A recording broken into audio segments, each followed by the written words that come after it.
రేపటి నుండి అన్నవరం శ్రీ సత్యదేవుని దివ్య కళ్యాణం బ్రహ్మోత్సవములు 19వ తారీఖున రాత్రి 9 గంటలకు దివ్య కళ్యాణ మహోత్సవం 22వ తారీఖున నూతనంగా రథోత్సవాన్ని నిర్వహిస్తున్నామని ప్రత్యేక ఆకర్షణలనుస్తుందని 24వ తారీఖున శ్రీ పుష్పయోగముతో ఉత్సవాలు ముగుస్తాయని భక్తులకు అసౌకర్యం కలగకుండా అన్ని ఏర్పాట్లు పూర్తి చేశామని కళ్యాణాన్ని వీక్షించే తరించాలని కోరిన యో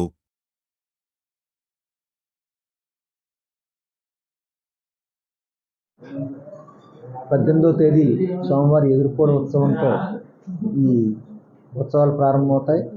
ప్రధాన ఘట్టమైన స్వామివారి కళ్యాణం 19వ తేదీ సాయంత్రం 9:30 గంటల నుంచి 11 గంటల వరకు జరుగుతుంది. 23వ తేదీన శ్రీచక్ర స్నానం, 24వ తేదీన శ్రీ పుష్పయాగం జరగనున్నాయి. ఇవి ఈ ఉత్సవాల్లో ప్రధాన ఘట్టాలు. ఈ సందర్భంగా పెద్ద ఎత్తున వచ్చే భక్తులను దృష్టిలో పెట్టుకుని అన్ని సౌకర్యాలు కూడా ప్రత్యేకంగా ఏర్పాటు చేయడం జరుగుతుంది.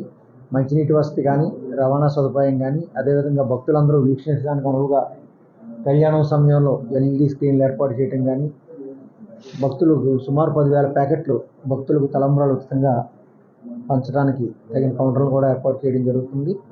అదేవిధంగా అన్ని రోజులు కూడా సాయంత్రం కొండ దిగువన గ్రామోత్సవాలు జరగనున్నాయి.